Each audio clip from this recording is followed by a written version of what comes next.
오늘 예배사역국 주간 예배로 앞서 영상에서도 보셨듯이 참 많은 사역팀들이 있습니다. 사실 여러 찬양팀들이 다 예배별로 다 있고요. 또 앞서 보셨던 것 같이 어린 우리 또 제이트리 율동팀뿐만 아니라 이렇게 보이는 곳에서 사역하시는 분들 외에도 또 우리가 그냥 늘상 아무 생각 없이 지나다닐 때마다 그냥 스쳐 지나가는 안내팀 분들, 또 에스컬레이터 안전팀 분들, 심지어 보이지 않게 성찬과 세례가 있을 때마다 섬기시는 또 성례 지원팀, 또 오늘처럼 성찬이 있을 때마다 준비해 주시는 성찬 준비팀 등 참으로 많은 분들이 예배를 위해서 이렇게 섬겨주고 계십니다. 제가 이 팀들을 이렇게 말씀드리는 것은 이분들을 소개하기 위함이 아닙니다. 제가 여기서 짧은 시간에 예배사역국의 그 한 팀들을 소개해 본다 한들 얼마나 여러분들에게 그렇게 머리에 들어가도록 소개할 수 있겠습니까? 제가 이렇게 말씀드린 것은 바로 이같이 오늘날 우리 모두의 그 헌신과 섬김을 통하여서 예배가 이루어져 가고 있다라는 것을 말씀드리고 강조하기 위한 것입니다. 오늘 예배는 이 예배 사역국만의 수고 헌신뿐만 아니죠. 이래저래 따지면 모든 사역국의 한 분 한 분들의 수고와 헌신으로 오늘날의 예배가 예배되게끔 합니다. 제가 예배 사역국을 막상 맡아서 보니 예배 사역국을 맡기 전까지 보이지 않던 그 엄청난 수고와 헌신들이 보여지더라고요. 마찬가지인 것 같아요. 또 내가 맡겨진 나의 사명, 또 사역지를 볼 때 그곳에 있어야지만 보여지는 그 수고와 헌신들이 있습니다. 그럼에도 불구하고 우리는 늘 교회를 다니면서 이런 부분들은 다른 사역팀들이 더 해줬으면 좋을 텐데, 저런 부분들은 우리의 역량이 아닌데 왜 우리한테 이게 넘어올까? 이러면서 우리의 마음들이 때로는 힘들고 어렵게 되기도 합니다. 그러면서 우리는 예배를 맞이하게 되죠. 사랑하는 성도님들, 이렇게 귀하게 수고와 헌신이 담긴 이 예배를 오늘날 우리는 얼마나 귀하게 맞이하고 있는 것일까요? 찬양 가사 중에 이런 가사가 있습니다. 찬양 가사 준비되셨죠? 주께 힘을 얻고 그 마음에 시온의 대로가 있는 그대는, 아시죠? 하나님의 사람이죠. 축복의 사람입니다. 네, 우리가 너무나 잘 아는 찬양이고요. 축복의 사람인 찬양 말고 또 다른 찬양도 있습니다. 이 찬양도 아실런지 모르겠어요. 주의 집에 거하는 자 항상 주 찬송하리, 시온의 대로가 있고 힘 얻는 자 복 있네, 주 얼굴 볼 때까지 더 힘 얻어가리. 이 두 가지 찬양이 다 오늘 본문 말씀인 이 시편 84편을 배경으로 하고 있습니다. 두 찬양 가사에도 다 시온의 대로라는 것이 등장하고, 그 시온의 대로를 우리는 너무나도 좋은 것들로 많이 생각하고 있죠. 그런데 아마 오늘 이 말씀을 듣고 나시면은 이 시편 84편뿐만 아니라 그 외에 이 시편에 등장하고 있는 고라 자손의 시 11편이 아마 다르게 느껴지실 것 같습니다. 왜냐하면은 이 시편 84편, 우리가 자막으로 볼 때는 표현되지 않지만은 성경을 펼쳐서 보면은 앞부분에 꺽쇠 가로로 되어서 나와 있는 부분이 있는데 바로 고라 자손의 시라고 이렇게 표현이 되어 있고요. 그것이 시편에는 11편이 등장합니다. 그리고 이 시편 84편과 더불어서 고라 자손의 시를 이해하기 위해서는 고라 자손의 그 내용들을 우리가 먼저 짚고 넘어가야 되죠. 고라 자손, 어떤 자손입니까? 고라 자손. 민수기 16장 32절 말씀 먼저 보도록 하겠습니다. 땅이 그 입을 열어 그들과 그들의 집과 고라에게 속한 모든 사람과 그들의 재물을 삼키매. 무슨 내용이죠? 바로 이 고라 자손이 하나님께 심판을 받게 됩니다. 고라는 레위의 증손이요 고핫의 손자였습니다. 모세와 사촌지간이었고요, 성막 봉사의 일을 하였습니다. 그런데 민수기 4장에 보면 이 고핫 자손, 즉 이 고라의 이 선조되는 이 고핫 자손이 어떤 성막의 일을 했느냐, 회막의 물건을 다루는 일을 했습니다. 회막의 물건을 아론의 자손들이, 제사장들이 잘 감싸가지고 포장을 잘하면 성막이 이동하게 될 때에 바로 이 고핫 자손들이 그 성물을 어깨에 메고 이동하는 역할을 했습니다. 뿐만 아니라 그렇게 이동해야 되는 많은 것들이 있는데 또 뭐가 있느냐? 휘장이나 가죽 덮개, 이런 것들은 게르손 자손이 어깨에 메고 이동했고요. 무라리 자손은 정말로 무거운 장판이나 기둥들을, 또 그 받침들을 메어 이동하는 역할을 했습니다. 어떻게 보면 이 고라의 집안은 하나님의 일을 하는 성전 사역에 있어서 힘들고 고된 사역을 하는 일이었습니다. 그러다 보니 민수기 16장에 이르러서는 당을 지어서 모세와 아론에게 거스름이 일어나면서 이렇게 얘기를 하는 것이죠. 16장 3절 말씀입니다. 함께 읽도록 하겠습니다. 시작.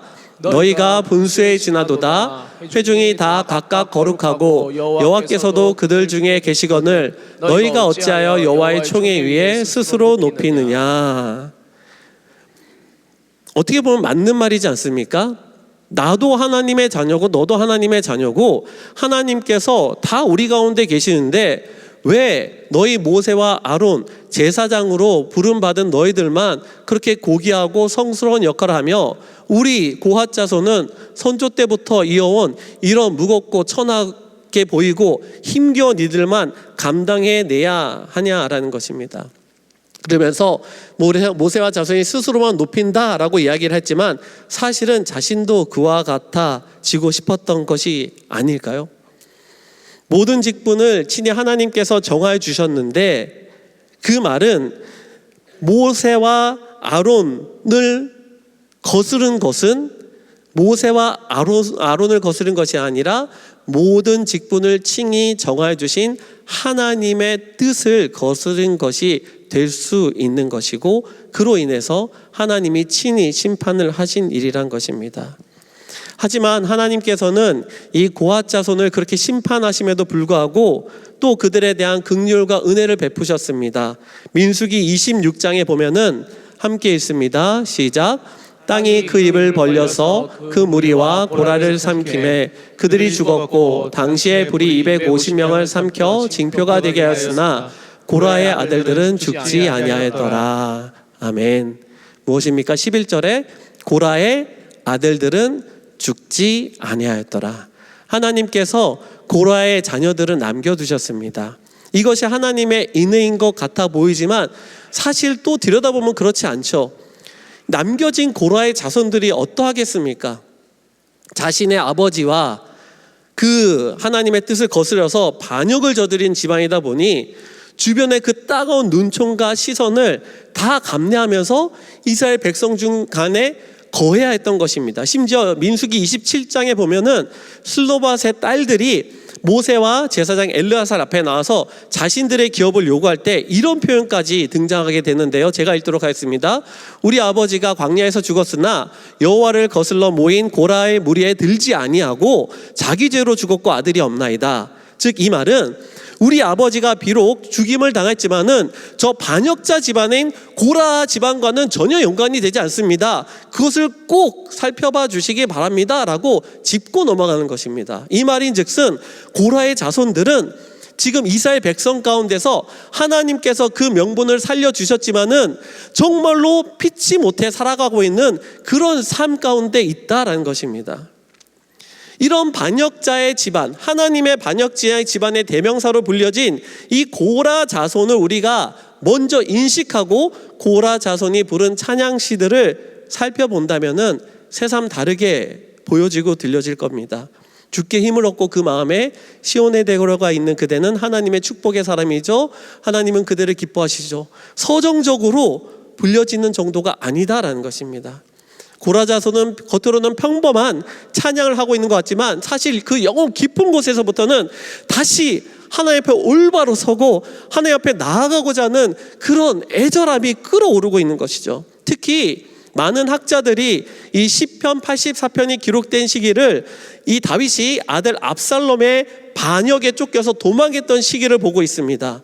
즉 하나님의 성전에 거하고자 했던 그 다윗이 어쩔 수 없이 쫓겨나가며 하나님의 성전을 사모하는 것처럼 고라 자손, 비록 선조 때부터 그렇게 하나님의 번역자의 집안으로 그렇게 낙인받아서 이렇게 살아왔지만 이것이 끝이 아니라 언젠가는 하나님 앞에 나아가고 하나님의 그 모든 사명을 감당해내고 하나님 앞에 마음껏 예배하고자 하는 그런 마음이 담겨있는 절규가 바로 이 시편 84편이다라는 것입니다.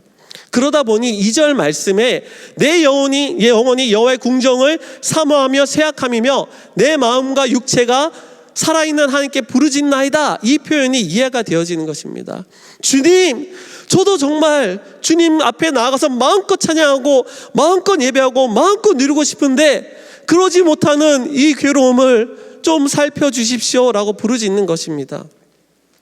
심지어 어디까지 표현하느냐, 3절 말씀에 보시면은 새들 중에서도 당시에 가장 하찮게 여기던 이 참새와 제비조차 이 고라 자손에게는 부러움의 대상이 되죠. 왜 그렇습니까? 그 고라 자손들이 볼 때 이 참새와 제비들조차 여호와의 성전에서 그 보금자리를 삼고 거니는 것을 보다 보니 너무나 부러운 것입니다. 사랑하는 성도님들, 이 고라 자손의 이 부르짖으며 애절하게 노래하는 심정이 마음에 어느 정도 와 닿으십니까? 다시금 저 자신과 또 사랑하는 성도님들께 묻겠습니다. 우리는 과연 얼마나 오늘의 예배를 귀하게 맞이하고 있는 것일까요? 고라 자손에게 있어서는 사실은 그렇게 무슨 일을 하더라도, 어떤 고된 일을 하더라도, 아니면 어떤 힘겨움과 어려움이 있더라도 주님의 전에, 주님의 집에 거하는 자들이 너무나 부러운 것입니다. 그렇기 때문에 오늘 말씀의 제목인 주의 집에 사는 자들은 복이 있나니는 바로 고라 자손 자신들을 말한 것이 아니라 지금 그렇게 거하고 있는 그 당신들을 지칭하는 것입니다. 주의 집에 사는 자들은 복이 있나니 그들이 항상 주를 찬송하리이다. 사랑하는 성도님들, 우리가 오늘 오전에도 담임 목사님 통화해서 정말로 나의 어떤 예배에 대한 그 애정과 주님 사랑에 대한 그 마음이 식어졌다면은 우리가 어떻게 해야 되겠습니까? 라고 정말로 마음에 다시금 말씀을 못박음질하면서 되새겼는데요.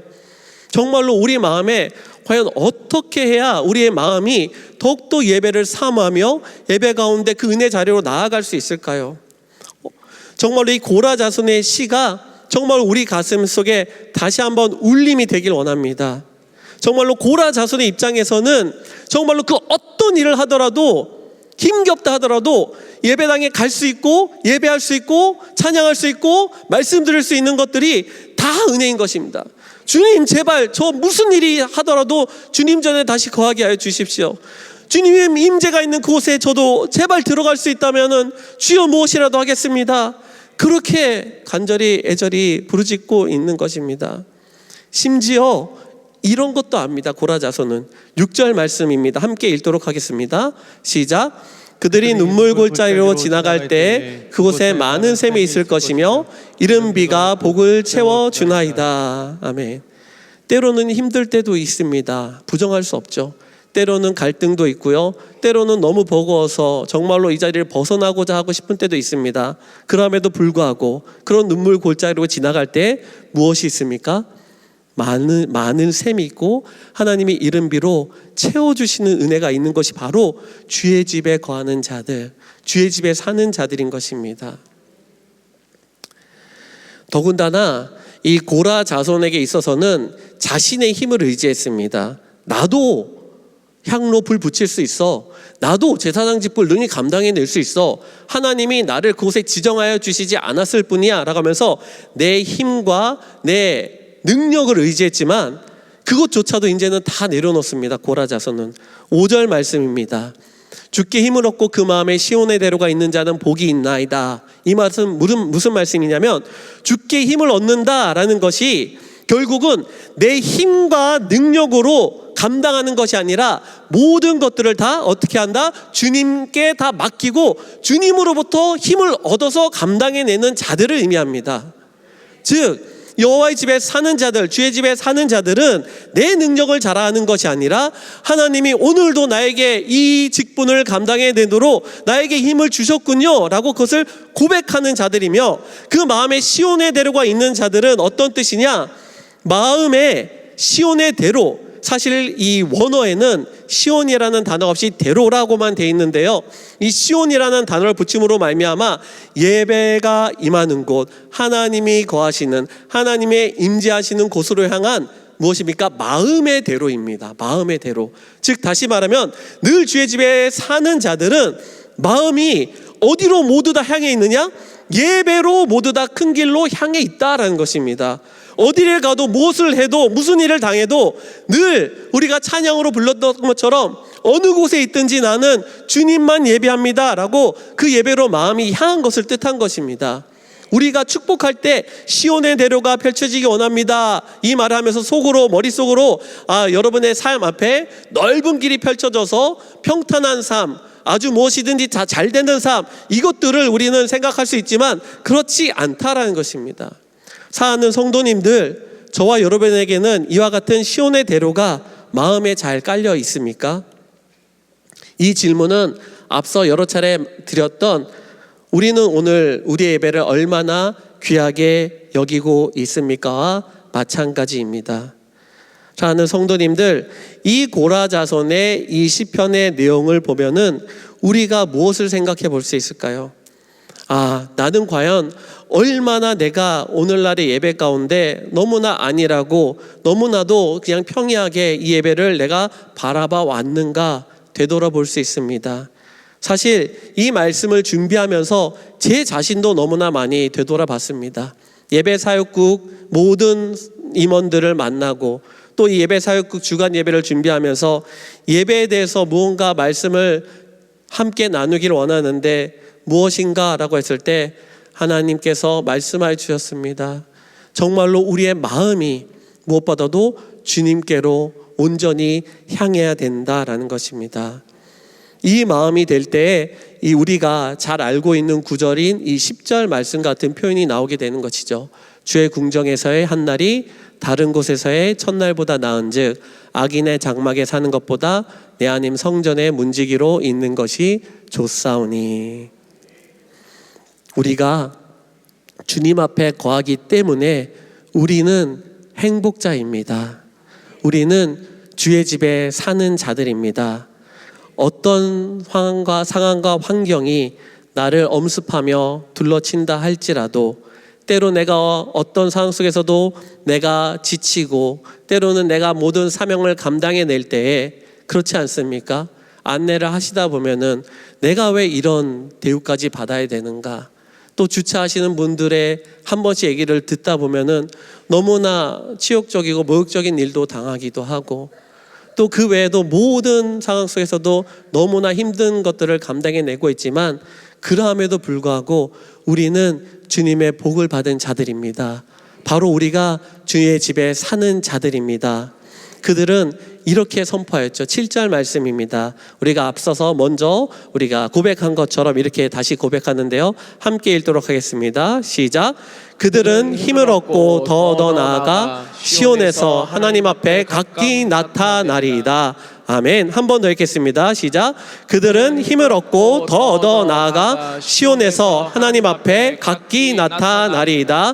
아멘. 주의 집에 사는 우리는 복됩니다 라고 늘 외치며 예배가 늘 행복이며 감동이 되는 저와 여러분이 되기를 간절히 바랍니다. 더불어 귀한 사명과 사역도 힘있고 행복 있게 감당해 나가며 펼쳐나가는 저와 여러분이 되기를 주님의 이름으로 축복합니다. 아멘. 기도하시겠습니다.